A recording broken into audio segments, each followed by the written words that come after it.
Kilichotokea ni kuwa alikuwa ni mjamzito, nikampeleka hospitali kwenda kufanyiwa operesheni. Wakati anatakiwa kufanyiwa operesheni, katikati ya operesheni umeme ukakatika. Baada ya umeme kukatika, waende wakaasha generator. Generator ilikuwa halina mafuta.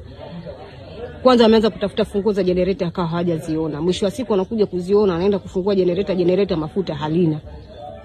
Kilichotokea daktari kule ndani alichoona cha zaidi cha kumsaidia, akaamua kumuongeza nusu kaputi. Kwa hiyo ile dawa ikawa ni nyingi, ikapanda kichwani. Badala ya kupanda kichwani, kwa hiyo mpaka anakuja kutolewa kwenye upasuaji, ile dawa imekuwa kama ni sumu, akipumua anamwaga povu. Wakanambia, mama, hali ya mtoto wako ni ngumu, inabidi tumpeleke wapi? Tumpeleke Bombo. Nikachukuliwa mimi kupelekwa Bombo.